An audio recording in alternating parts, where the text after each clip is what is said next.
बालोतरा और बाड़मेर की रातों रात सीमा बदलने के बाद में जाट समाज के नेता और बिश्नोई समाज के नेता के बीच में एक टकराव है वो उत्पन्न हुआ है।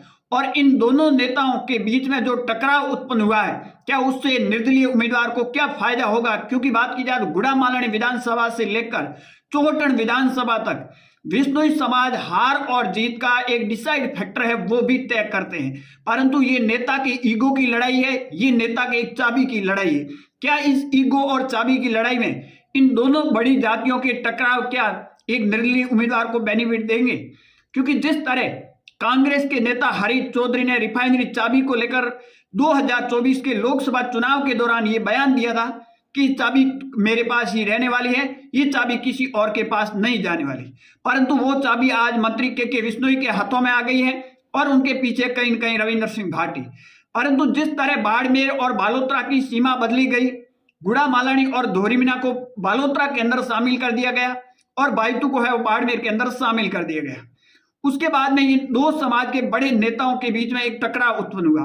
बिश्नोई समाज से आने वाले मंत्री के बिश्नोई तो जाट समाज से बड़े दिग्गज हरीश चौधरी भी अपना दबदबा बाड़मेर, जैसलमेर और बालोतरा की राजनीति में कायम रखने के लिए हेमाराम चौधरी जो राजनीतिक से संन्यास लिए थे उनका भी अब सहारा लेते हुए नजर आ रहे हैं।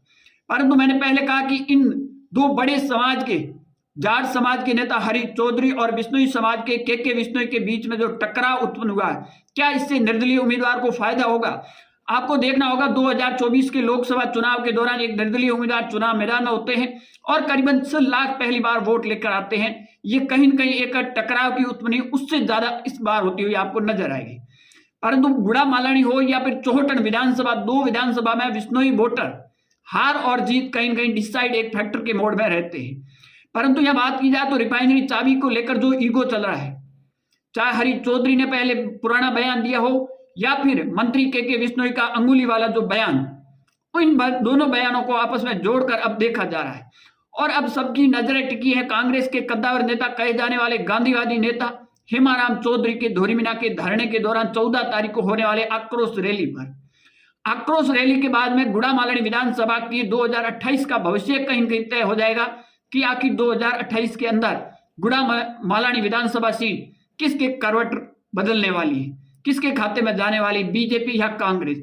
और इस आक्रोश रैली पर देश की राजनीति की सियासत की कहीं कहीं नजरें भी टिकी हुई है।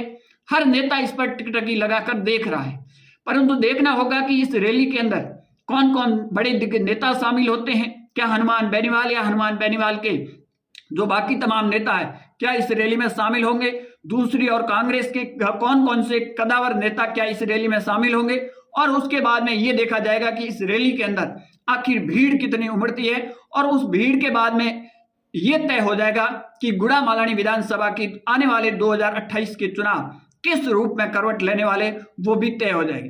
परंतु इन दोनों समाज के बड़े दिग्गज नेता के बीच में जो टकराव उत्पन्न हुआ है, क्या इस टकराव का कहीं कहीं निर्दलीय को आने वाले चुनावों के अंदर क्या कोई समीकरण सिनेरियो चेंज हो सकते हैं? क्योंकि आपने देखा होगा 2024 के लोकसभा चुनाव में उस समय जो फैक्टर कहीं कहीं जो कार्ड काम किया था वो कार्ड उससे कई गुना ज्यादा इस बार कार्ड काम करेगा निर्दलीय उम्मीदवार के लिए। हालांकि देखना होगा कि आगे आने वाले चुनाव में निर्दलीय उम्मीदवार मैदान में होंगे या नहीं होंगे, वो अलग बात है। परंतु रिफाइनरी की चाबी का ईगो, नेता के टकराव का जो ईगो, इसको आम जनता को कितना नुकसान हो रहा है शायद इस बात का नेताओं को परे नहीं है।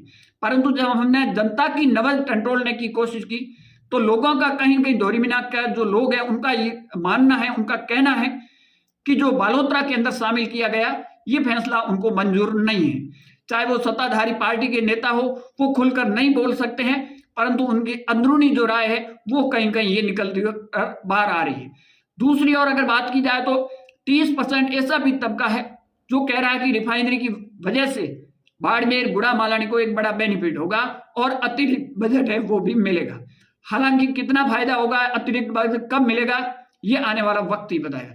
परंतु इन दो समाज के बड़े नेता के टकराव की वजह से आने वाले चुनावों के अंदर एक निर्दलीय को बड़ा बेनिफिट होने का भी उम्मीद जताई जा रही है। आपकी इस पर क्या राय है? कमेंट सेक्शन जरूर देना। ज्यादा जानकारी के लिए हमारे यूट्यूब चैनल और फेसबुक पेज को जरूर फॉलो करें।